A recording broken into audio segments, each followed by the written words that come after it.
Now we have Chris Blade again. Not necessarily because I really like Chris Blade. I mean, I like him. He's a good friend. But because he sends me a lot of replays. This just shows you guys. If you guys send me some good stuff, I'll use it. Might not be immediate. And these two, and the replay from the WZ the other day was sent like a month ago. This was sent like yesterday. So we have the STI, the Soviet brick. I mean, one thing, look at this turret. It's huge. And there are false weak points here. I mean, this, you'd think that would be a weak point, but it turns out it's not. There's no real good place to shoot the front of this turret at all.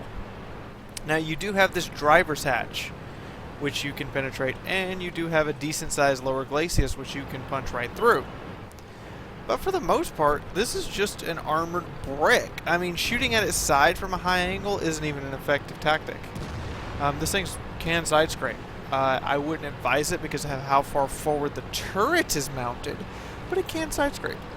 But one thing it's really, really good at, if you can find a ditch or a position in which your hull is covered, you can just sit there and take it, and there's nothing they can do about it.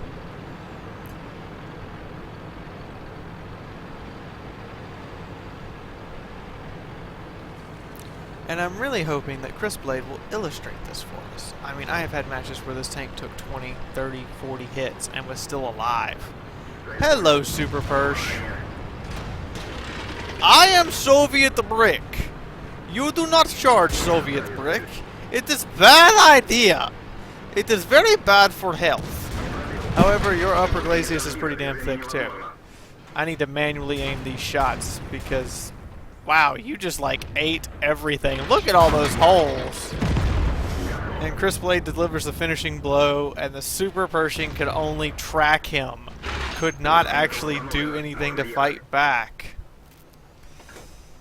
His track's fixed. I think he's typing. This is the same question I have. The fuck was that?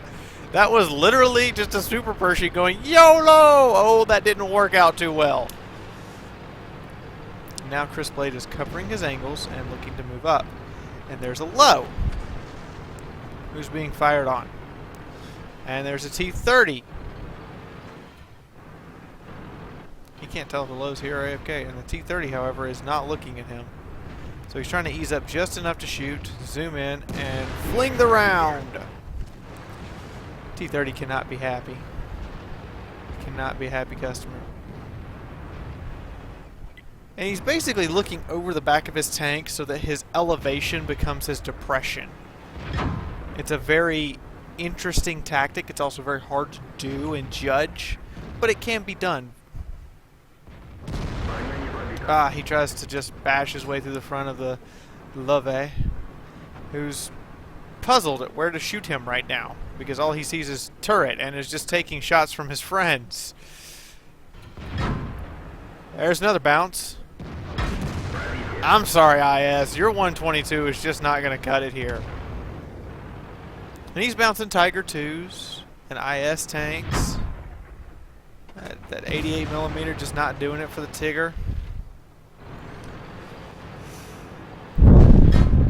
There's another bounce. And look at that. He's just using that thick turret to deny the enemy any chance of hurting him. Like I said, I was hoping he'd show us this, and sure enough, here it is. He's just bouncing shells.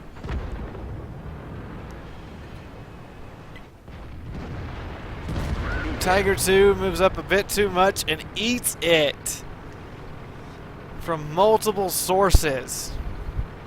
Now he's turned around. He's ready to advance. He's not going to stop playing his turret game. He's ready to move in and fight. Which, again, this tank is really hard to hurt from the front. Oh.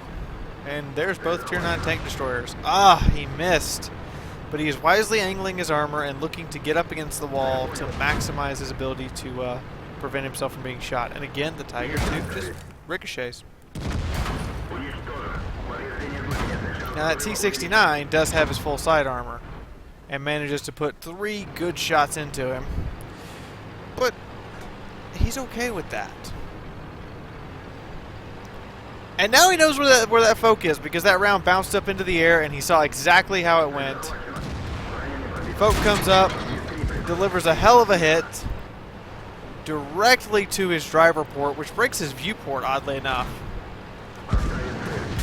Delivers another one, but now the folk has a problem. That's a heavy tank. That's not a medium or a light. You can't peel it like you can a medium or a light. Now the folk backs up and is trying to get angles and is finding it very difficult. His lack of gun depression, oof, it just isn't going to help him here. Crispblade has taken a beating. Look at the front of this tank. There's just holes and scratches everywhere. But, I mean, it is the Soviet brick. It is the prototype for, I forget which tank is the prototype for, but it also was designed under, let's design a tank like the Americans. Except for with Soviet flair, so that meant crap ton of armor. And yes, they are on defense, and here they are advancing all the way across here. There's an RU in the open with his track broken. Is somebody else going to shoot him first? I don't think so. Crispblade sends him to the graveyard. Back to the garage with you. Supposedly his team's on defense. Supposedly. However, I don't believe it. His team has just absolutely all-out assaulted the attackers, and this T-44 is now trying to hold off 3 heavy tanks. He just didn't know he was fighting 3 yet. Oh, Crispblade gives him his side and rear, but saved by the IS-3.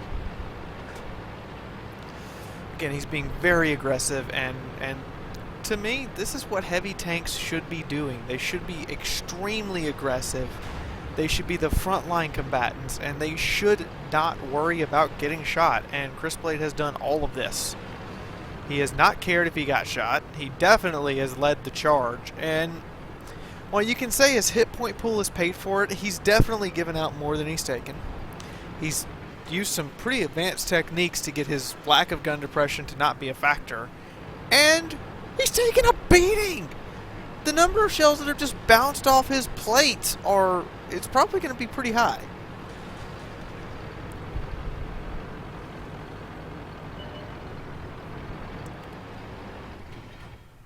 He has no shot. He knows there's no chance of him getting over there before the enemy's dead. He's just going to wait and see if the guy comes over to him. Up, T-44 is going in. This could be it. I think it's all over. Yep, it's all over. Good job, Crispblade. What are you... oh my god. And the comedy attempt at drowning. So, let's go take a look at the stats and the final tally of this brutal brawl of a battle. So, here we have the Soviet brick. He did get the steel wall. Also got his Ace Tanker Award. Nice. Lots of spotting assist damage. Only one actual spot, but lots of assist damage. So you know he was at the front line fighting. 3,400 damage. He must be like this close. This close to the high caliber. And this is not even with its fully upgraded gun. There's another gun. He's still using the IS-3 BL-9 on this tank. 1,300 experience, which translates to 1,900 experience, 40,000 credits. Tank is not all that expensive to repair either. And 15 hits received, 10 non-penetration. His steel wall alone is on blocked damage. Nice job. Just an excellent use of the Soviet brick, the STI. In the meantime, though, I think that's about everything for you guys. I hope you've enjoyed the Soviet brick. This is Fiaura officially signing out for right now, and I will see you in the next video. Bye-bye. Thank y'all for watching. I hope you enjoyed, and if you did, why not click the like button? It would really help the channel and let me know that you're enjoying my content. Want to see more content? There's a subscribe icon right there so you know when I put up videos. I would appreciate it also if you help grow this channel's community, so share this with your friends or just put it up on Facebook. Want to help Fiaura out directly? There are 3 ways you can do this. One is the patronage page, which all the investment towards I put right back into the channel through contests and paying for things like video editing software. Then there are 2 ways to support the channel directly. One is click the ads that YouTube shows you. This is how YouTube pays its content creators, by your clicks on those advertisements. The other and last way to support the channel is through fan funding that is now available through Fiaura's channel page. If you happen to have an extra $1 or 2, it would really let Fiaura know that her videos mean something to you. Anyway, please check out these other videos here on the end page collage, and as always, I will see you on the battlefield or in the next video. Till then, this is Fiaura signing out.